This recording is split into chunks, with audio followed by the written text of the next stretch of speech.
Rock Solid Radio wants to thank Maxwell Construction, who has been our sponsor since the very beginning. For over 30 years, Maxwell has delivered the highest quality projects by holding to their core values of customer satisfaction, positive attitude, respect, and excellence. So if you have any kind of commercial construction need, give Maxwell Construction a call today at 812-537-2200.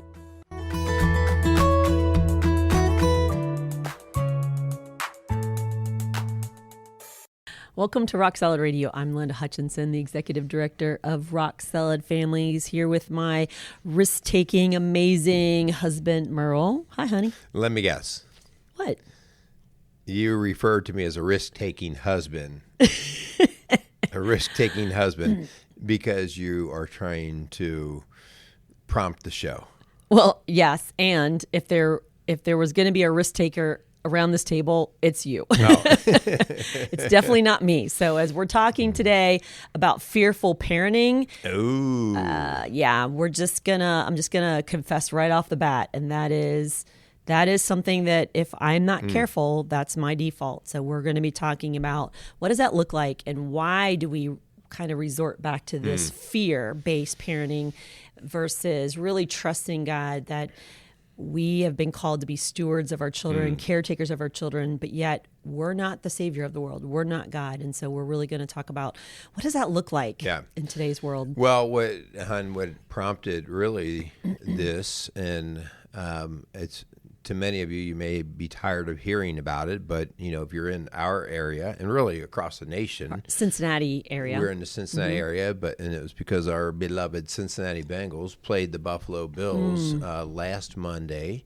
a week ago, as you hear this show, and we had a great tragedy on the field. Damar Hamlin, one of the Buffalo Bills players, did what I watched the video numerous times now, and pretty much a routine sort of something we'd see every day in the NFL. Tackle on Tee Higgins, and after the tackle, both guys go down. He stands right up and then takes a couple steps backwards and falls and collapses to the ground. And so that has kind of shook the world, especially the NFL and sports world. But anyway, he went into cardiac arrest, so I should say that. He went into cardiac arrest. And I guess I should say, too, that as we're recording this, there's some miraculous things happening. Improving, because, I've actually witnessed a young athlete die once in a track event, and so through cardiac arrest. And so when these things happen, pretty much people just go, well, it's, because we always even have first aid and stuff at our high school events, but to have it at the level that they have it there at the NFL, and to be able to provide the care that Damar needed in the instant that he received it was amazing. And as we have come to find out, it was life-saving. Yeah. And so as we are speaking now, we are hearing that he is speaking with family. His vital signs are strong and stable. I don't know whether he's walking around yet or anything, but he's talking to people on Facebook or FaceTime and stuff. So amazing. Yeah. But as a mom, yeah, I couldn't help but think about that as I was watching it unfold Monday night, because we were all surrounding, if you're living in this greater Cincinnati, Ohio area, we were surrounding our TVs watching that game, or we had family and friends who were at that game, and you just sit there stunned. Like, I can't imagine. And I did hear an interview with his uncle who was watching the game from out of town and saw it all play out on the TV, and I can't imagine what that family felt like, being so far away and feeling so helpless. And so as a mom, it kind of creates this fear and this reaction that a lot of parents would be like, my son will never play football. Right. I'm never going to let them do that. I never want to have that happen to my child. And so that's kind of where we're going with this show is parents make decisions every day. Right. On what their child's going to be allowed to do, or what to wear, or where to go, or who to be with. And so we've got to really talk about how does that play into the insecurities and the feelings we have, but the decisions we make. And so we're really going to tackle that today. Yeah. And again, whatever you're doing right now, it may be perfectly right. And so you're just going to maybe feel like you are totally aligned with us or not. If not, we're not here to say this is what you have to do. Right. Every parent does what they need to do within their comfort and their range and their value system. But these are some things that I think we are going to recommend and suggest based off of how we work, the knowledge that we have, the wisdom just from working for years and raising 5 kids. Right, yeah. And so part of it. I have so many examples and my head is just going in a million different directions. But, COVID really brought out a lot of that fear in parents. Like, I'm not going to let my child go to school. I'm not going to let my child do a sport. I'm not going to let my child go out of the house. And so we all have to, like you said, make decisions based on our situation. Right. If you had a autoimmune disorder or a child with, some illness that created a greater vulnerability, your decisions are going to be different than my decisions as a mom. And so we're going to talk about that too. But before we do, we better thank our sponsors before I go in a million different directions. Thank Casey's Outdoor Solutions and Maxwell Construction for being sponsors of the Rock Solid Radio programming, and also just for their support in the ministry that we do at Rock Solid Families. Both of these companies are great community supporters, and they want to see strong, healthy families to make a strong, healthy community. So if you have any need for landscaping, or if you're in the construction world, contact one of these companies because they are doing great things for us. Speaking of healthy, I want to put a plug in for our Healthy Moms series. If you live in the greater Cincinnati area, we are doing a 5-session series. It's every other Thursday morning. We just had our first one last week, and we will continue on January 19th. It's at Bright Christian Church in Lawrenceburg, Indiana. But we are meeting as moms. There's free childcare, and we're really talking about these seasons of parenting and what God is calling us to do in each season on responding to situations with our kids playing sports or wanting to go out on a date or drive a car or whatever. And so there's different decisions in different seasons that are really important. And so I would love it if you are local to come join us on Thursday mornings. If you're not able to join us on Thursday mornings, I would really encourage you to go on to Facebook and to join our Healthy Moms Facebook group. It's just a private group. You can be anywhere in the world and then join in, and we'll kind of be sharing some of the information we're sharing, but also to connect with other moms who aren't perfect, but they're trying to get healthy spiritually, emotionally, physically, relationally.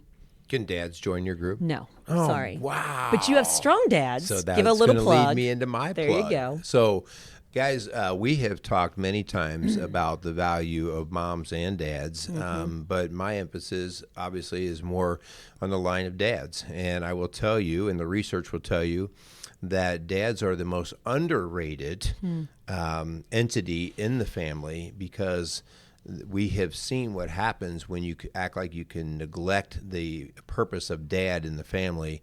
And what happens is we lose the strength in the family, we lose the direction in the family, we lose calm in the family.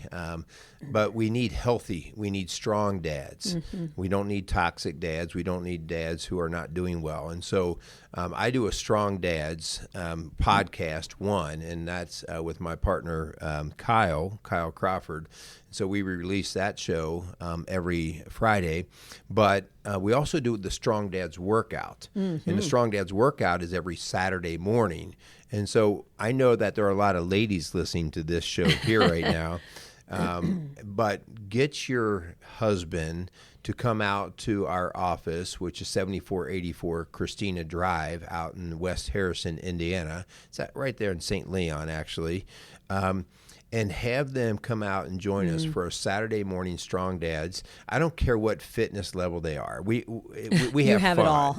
We have fun, and we make total adjustments and adaptations. But we do a little workout for about 45 minutes. But then we talk very real, kind of like you do with the ladies with your Healthy Moms. We talk very real about being a dad, being a husband in today's world, and how to encourage each other but challenge each other. Like sometimes we call each other out, like, man, I don't do a very good job with that, and maybe this is how I can do better. So both Healthy Moms and Strong Dads are how we get a little bit more intimate into helping that specific group. So come join us. Actually, and you're going to do the workout with your new kettle With bar. our kettle bar. Yeah, he's got his kettle bar shirt on today if you're listening and not watching. But that's one piece of equipment that you have there. But you have a whole array of different things that you use. But I'm excited to really connect men and women with other people who are not perfect, again, but really working to get healthy. And that's really what's important. And this is the point of the show, is that, like I said, as I started the show off with a confession, like early on in the parenting world, we had boys, we had young boys who was afraid if you were out wrestling with them in the yard or in the family room, oh my gosh, they're going to get hurt. They're going to get hurt. No blood, no foul, honey. They're fine. And I had to learn, like, that's how these boys wanted to connect with their dad. And for me to jump in and rescue them like you're hurting them and condemn you. I probably got hurt more than they did. You never jumped to my defense. But my point is that that really was important for you and for them, and for me to jump in and be fearful of what that was going to happen, what was going to happen, really would have, really restricted that growth in all of you guys. So. Yeah, let's talk a little bit. Let's give just a little bit of background, and then let's feed it into some recommendations or some thought processing that parents can use when it comes to actually helping their kids, grow to be stronger and making the choices on events and activities to be involved in. So, this was an article that was in Good Housekeeping, and I've actually seen multiples of these types of articles. But these are the top sports that you should avoid putting your kids in. Okay, these sports were listed. I'm not recommending this. I'm reading this. Okay, these are the sports that were recommended as the most dangerous for injury risk. Okay, to avoid. So American football. All right. Ice hockey, mixed martial arts, MMA, boxing, wrestling. We've struck out a lot, haven't we? We're so not far good we're parents. batting 1,000. Yeah, rugby, lacrosse, and soccer. All you soccer moms out there, we always thought, soccer's a whole lot better than football. Well, there's a lot of injury that comes from soccer, and so these are the sports that are deemed. Through this article, and we see this a lot, with people of concern. And I'm not saying we shouldn't have concern, and I'm not saying we shouldn't move to safety in these areas, but these are the sports that have kind of been red flag, like these are dangerous. Okay. How about read what they recommend? We do have some on the recommended list. Swimming. Our son is a diver, although diving is about as dangerous as it gets. I'm not really sure if that would be on that list. Yeah. But track and field, volleyball. We have a volleyball player. Basketball, baseball, badminton, tennis, and golf. So there you go. If you want to wrap your child in bubble wrap and keep them from getting hurt, these are the sports. I've been hit with a golf club before. Yes, you have. And a golf ball. Yeah. So definitely not always. And so we just point that out because obviously, early on you're looking at, okay, my kids are coming up. Like, what's a good avenue, a good way for them to be active in something, especially if we're talking sports and that kind of thing.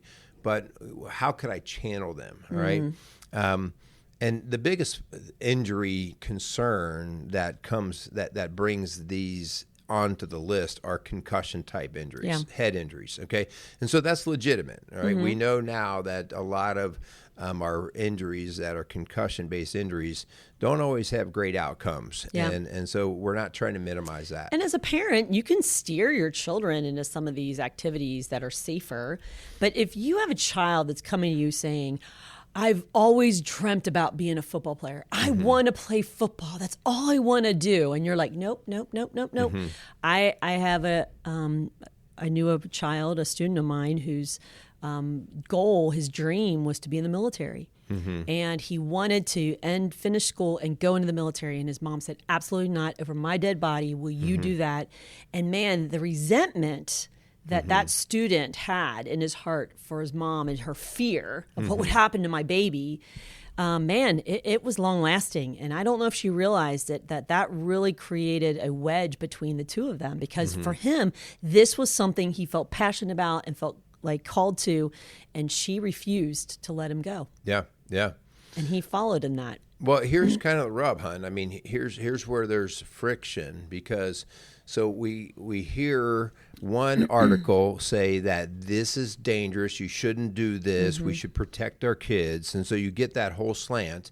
But then here's the other news, and I would say that this is more in the last couple of years. This is old news to a lot of us, okay? But now it's coming back full circle that we are now seeing that we have we've coddled, we've codified this younger generation, we've overprotected, we've overprovided, and that is producing adults that are really in trouble. They're not in a good place. Yeah. Tim Ferriss, who does a podcast, the Tim Ferriss Show, he had on his show, and it was episode 644, if you'd like to look up the Tim Ferriss Show, episode 644, and he had the guest, Jonathan Haidt, who is the author of The Coddling of the American Mind.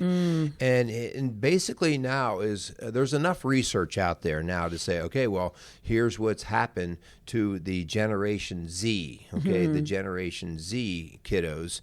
And talks about, these are the kids who have the highest rate of anxiety. And how you mentioned COVID being coupled into that. Yeah. They have difficult times making their own decisions. They have difficult time taking the risk. They're afraid of failure. They don't know how to handle failure. They don't want to get a license. They don't want to get a job. They don't want to move out. They don't want to go to school. Yeah, and so, so now we've got the other side, right? And so Jonathan's work actually says, here's actually what we need to be looking at. Kids need to be challenged. They need to be challenged. Kids need to learn how to take risk, okay? Running out in the street in front of a busy car or driving car is not what we're talking about. Right. It's like learning to assess risk and do the whole cost benefit. We've done entire shows on like, well, what's the benefit of that, okay? Yeah. Can I say something? And I'm talking to these moms especially, and I said this just the other day at Healthy Moms, and I had one mom go, ooh, because she felt so convicted by this, okay? One of the things that has been told to moms and dads is that to show your child you love them and that they're a priority and that they're safe and secure is to have them sleep with you. The family bed. I'm just telling you, this is a thing. And I know there's people listening out there that they're guilty of this. And one mom went, but they love it. Well, of course they love it. But what we've created is this child. And again, we want the child to feel safe and secure, but not at the expense of one, their own self-sufficiency, feeling like I can sleep in my room in a different place than my mom and dad, and I'm going to be okay. If they feel like they can't sleep, but here's the deal, mom and dad have insecurities that they're having met. It's almost like it's mom and dad's security blanket, but it causes this division in their marriage. Well, I'd have to say, and just to be honest, like most of the time when you and I are dealing with this, most of the time it's mom's insecurity. Yep. And dad's the one who goes to the couch. Exactly. And dad gets resentful and mom gets bitter because it's like, you don't love your kids. I guess you don't love your kids because I'm sleeping with the kids. You're sleeping on the couch. And so it really doesn't end well. And it really is creating this coddled generation that feels so insecure and unsafe of doing it on their own. Yeah. I think this is kind of funny. In the last 10 years, we went back from raising farm animals that were grain fed in a pen, like where we would just put them in a pen and just feed them the amount of corn or whatever they need each day. And now we're like, oh, that's bad because the cow or pig or whatever has not developed good nutrition within their meat. Okay. And so now we say they should be free range chickens, free range. Right. Okay. Forgot about that. And isn't it funny how now there's a movement to raise free-range kids. And what a free-range kid is, and so this is actually talked about during the Tim Ferriss Show, the idea that we don't coddle our kids so much. So you and I would have been free-range kids. meaning pretty much on a summer morning after chores were done, Mom said, get your butt out of the house and go play. And so Mom probably didn't even know where we were most of the day. Yeah. She knew a vicinity, okay? But we were out riding bikes, playing, might have gone up to the local store, which was maybe about a half mile away. And, you know, we weren't in trouble. We weren't causing trouble. We weren't at risk. Nobody was worried about whether you're going to get attacked or anything like that. And then, you know, we've talked about this on the show before. At dinner time, we had a dinner bell. Yeah. And Mom would ring the dinner bell, and we would, come running. I can hear moms right now. They're listening to you going, but we live in a different world. And I hear you, Mom. I hear you. There is a higher case of a lot of abductions and, you know, creepers out there. And I understand. I hear what you're saying. And I'm not saying you just like throw them out into the street and let them figure it out. But we are saying there's got to be a happy medium here where we don't tie them to the back porch to make sure that they don't get away. And so we are going to have to let go a little bit and realize that a lot of the reasons we're making decisions is out of our own fear and insecurity. Yeah. Right? Right. You know, the idea here is either we're going to become the child's playmate so that we keep them active. The entertainment. So we're going to go take them out on every day. We're going to make sure they get an hour outside, and we're going to be the ones entertaining them when we're outside. And we're going to think that we're great mommies and daddies when we do that. Or we're going to arrange play dates every day of somebody coming over and taking care of it so that they're happy, right? Or if that's not how we are wired, we are going to go, well, I'm busy in the house. Here's your phone. Here's your phone. Yes. Here's your computer. Here's your TV. Your game station. And so, again, like as you said, hon, the idea here is finding that happy medium, recognizing the culture you do live in, whether you're out in the country and it might be a little safer to go roam a little farther, or if you're in a city environment, okay, you got to know your place. You got to know what's going on there. So I think the disclaimer here is we've got to use our common sense based off of our circumstance, but we also, if you go back to the original thing that was mentioned before, kids need to be challenged. They need to learn risk. They need to know what it is to make decisions on their own. Right? Yeah, hon, it makes me think of Jesus walking on the water to the disciples in the boat and calling them out of the boat. Right. And Peter was the only one that was willing to step outside the boat and walk on the water. And he walked on the water, and he started to sink when he took his eyes off Christ. When he took his eyes off Christ. And he started to see the storm, and he started to get fear, and then he started to sink. And so, you know, that's what we're going to have to do is help our kids be challenged enough, being willing enough to take the risk to step out of the boat, because that's when they're going to experience great things. Hun, I can't go any further without mentioning the conversation we just had today with our youngest son about diving. Tell him a little bit about the conversation we had with him about where he's at in diving and where he wants to go and what's going to have to happen. So we have a young diver who is, without our saying, we recognize it, but we let other people, his coaches, tell him he's extremely talented. Potentially good, yeah. Potentially, he's just got that innate skill. He understands his body and space, and I can't do that at all. He knows how to spin more than we would ever be able to spin. He can flip, he can twist, and he's pretty fearless. However, as he is now being pushed to do more and better in these dives, he doesn't always do well. And he smacks, and he gets frustrated. And so the idea here is now he wanted to choose dives that he could feel really good about and get great high scores. But they're actually, most of them were way easier. Yeah. And so now our conversation with him is, it's time to take risk. And he looked at us when we were like, he's like, oh.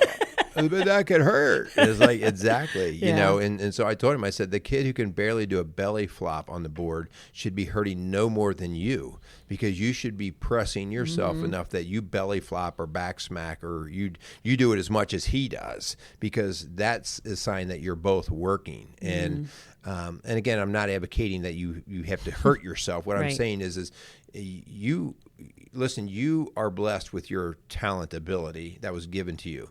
It is up to you then to push it farther or improve it or tweak it and refine it. And so that's kind of where he's at. Yeah. Even though on paper he looks like he's really good, he's only going to be his best through a lot of hard work and a lot of smacks. And the hard work is something that we want our children, all of our children and grandchildren, to have as a life skill, right? Yep. I don't want them to always take the easy way out. I don't want them to give up when things get hard.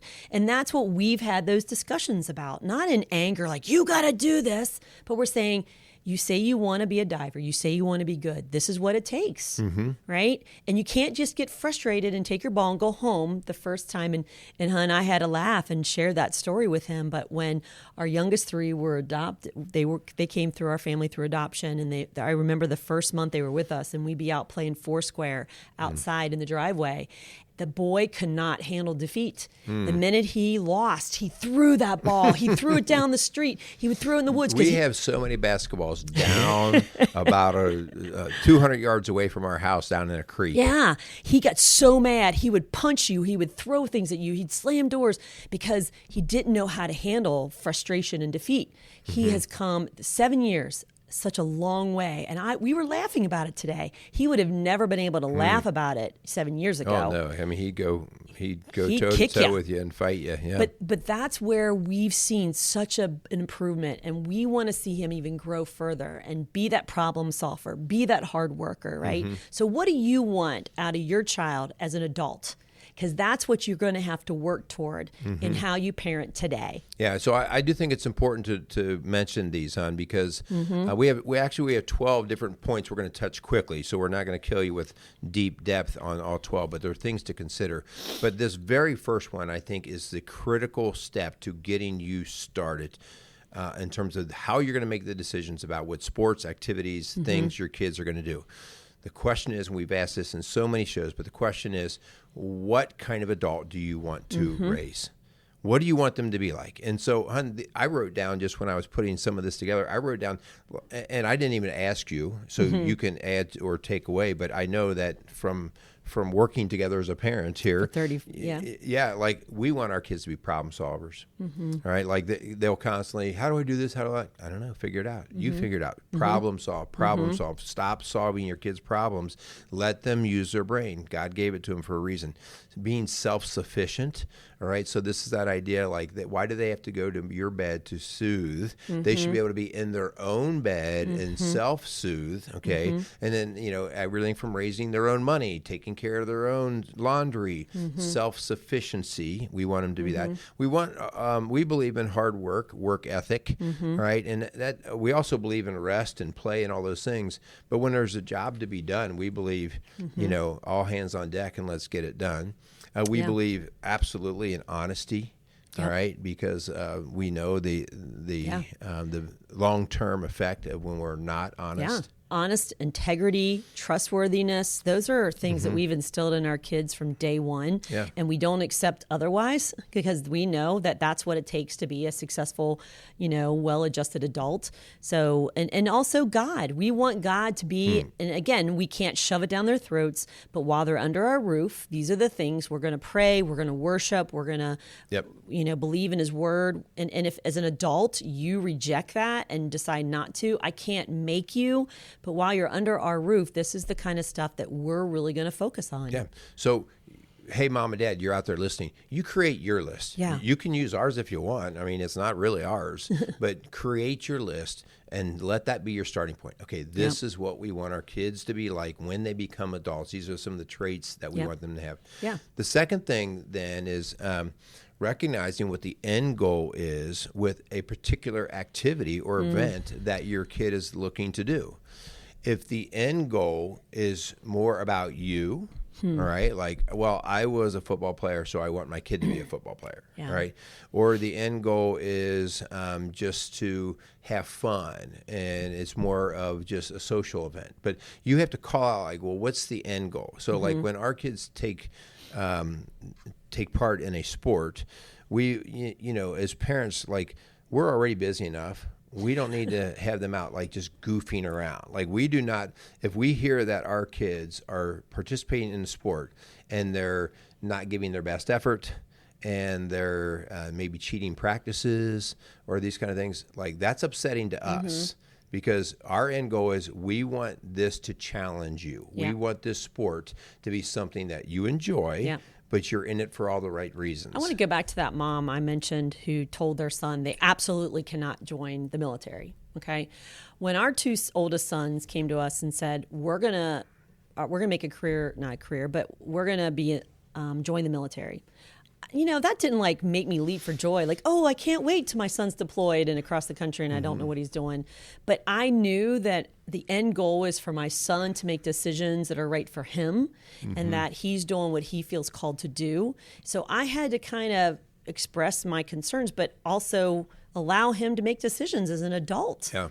And I don't want to have a thumb over him and feel like he can't do what he's feeling called to do. And so I had to really be careful with that end goal and what the expression would be if I said no, you absolutely cannot. What that would do to our relationship, but also to him. Yeah, yeah. I just think I can't speak for girls because I don't know from a girl perspective. We have a daughter, obviously, but I know because of being a man that if it were laid on my heart to take on a challenge, and this is everything from a sport to starting a business, like at the end of the day, I know one of the things that men struggle with is when they didn't do something that they thought they were meant to do. Yep. And that's how great regrets come. And I know that would be the case for women as well. I just don't want to speak from their perspective, but I know for a man, because we are doers, we're visual, we have to see it come together. And just like businesses and stuff that we've started, and I've appreciated because a lot of times they've made you uncomfortable, but I've also said, like, I would be a bear to live with if I didn't give it a try. Yep. If all of a sudden I'm 65, 70 years old and it's like, well, I had all these dreams, but I never did them. Well, at least, you have come to see that, you know what, I'm not basically irresponsible. I mean, it doesn't mean I haven't screwed up at times, but the idea here is, man, I got to at least try. I mean, this dream or vision came. I've got to try. If I don't try, then I'm half a person. Yeah. The risk versus reward. And as a parent with a child that's a minor living in your home, yes, you have to balance those risks and rewards. We're friends with the Gepper family, and Nick Gepper is an Olympic athlete and world championships and X Games and stuff like that. But what he does is dangerous. A little bit. And so I know his mom's name is Linda too. I can't imagine the feelings that Linda had of, oh my gosh, but this is how that boy is wired. And so the risk versus reward, if she had looked at him in first grade and said, absolutely not, you're not getting on that ski slope, I'm going to wrap you in bubble wrap and keep you at home, she would have really had resentment from her son, and she would have had a lot of regrets probably from herself. And so we've got to constantly be looking at the risk versus reward and really how you're communicating that with your kids. Yeah. So some, I think, just real concrete things is you actually do, as a parent, you want to assess the actual risk that are associated with that sport. So we're not saying just do anything and everything. I mean, there are ways to minimize risk, okay? And so I think that that's important. Simple things like, listen, if you're going to do this kind of sport, then let's train you up well or get you with the right coaches or have you in the right equipment. I think about guns. We've had our sons exposed to guns. I shoot guns. I'm not over the top using guns, but when we decided, okay, we're going to do this with our kids, they all went through the hunter safety program. Yeah. Okay. Yeah, they're going to be hunters. And so, that's could be a risky endeavor, but it's like, okay, well, let's try to minimize the risk. Yeah. On the other hand, the other extreme, my mom was very fearful about guns. She never would let us touch a gun. She never let my dad had a gun. They never could go hunting. Like, it was like, no, no, no, no, no. And so I don't know if that's the healthiest way either. So, we had sons who had concussions through football and wrestling. And so, yes, we were willing to say, no, you're not going to go back. Now the doctors are the ones that say you can't go back. But before it was, we said, no, you're not going to practice until the headaches are gone. You're not going to go to that game. You're going to not even put a helmet on. And so there are things where we've said, no, that's enough. But you've got to really weigh that. Yeah, for sure. I think sometimes there's other ways to get what your kid might be wanting to do or what you might be wanting for your kid. And so that might be the idea, like maybe you want them active, maybe you want them busy, you want them in a sport. Well, if the end goal is I just want them active, well, then choose a sport that allows that. It doesn't necessarily have to be the football or the wrestling. So, in other words, you look at your end goal, and then you look at, well, are there other ways to go about getting this? And so it doesn't mean that we always say, well, everyone in the neighborhood's playing football, and football would keep my kid busy. Listen, if your kid's not absolutely hungry for football, then I don't know that I would even go down that road. I remember when our youngest son, who, really had a feeling for gymnastics, he wanted to do gymnastics. Well, gymnastics at a Olympic level is like 6 days a week, hours and hours and hours. And so I don't think that was his love, but he loved to flip. So it's kind of funny how he has kind of been drawn to diving and skiing, which he flips in skiing, and in pole vault, which he flips over the thing. It's like he's doing these flips in ways now that kind of is naturally he's gifted at, but it's different than gymnastics, right? So it's kind of interesting. Yeah. I mean, the next thing here is the idea of, are they enjoying it? Yes, that's critical. Are they enjoying it? Are they benefiting from it? I mean, we've had, just like you guys out there listening, we've had kids sign up for sports, all excited, and all of a sudden, halfway through the season, it is like every practice is pulling teeth.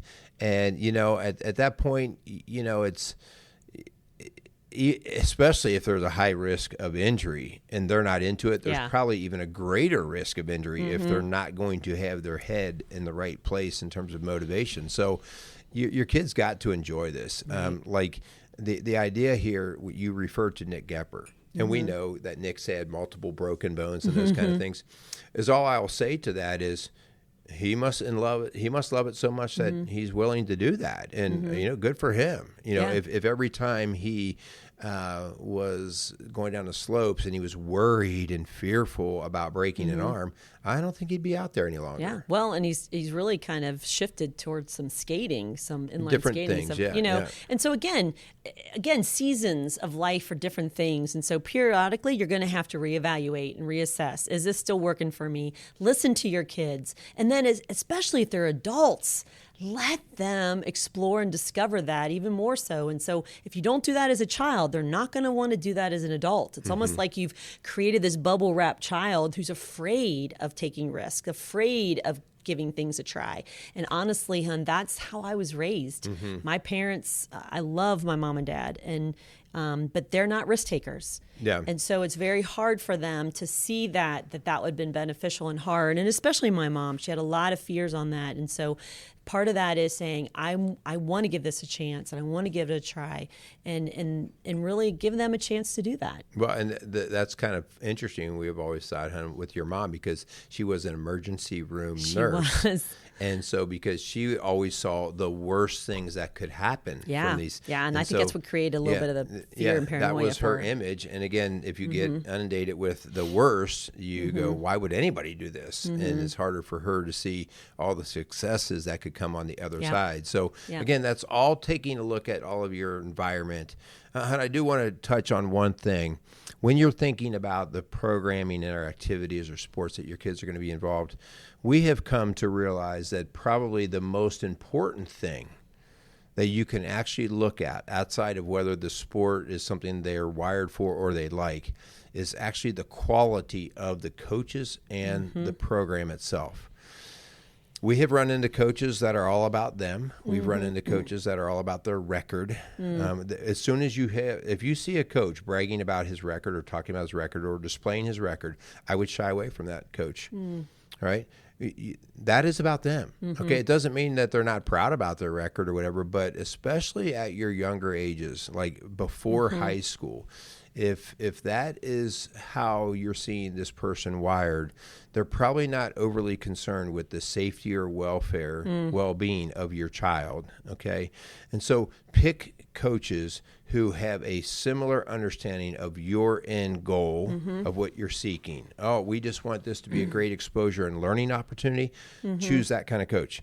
If it's like, no, we're going to win no matter what, then you better understand that. Yeah.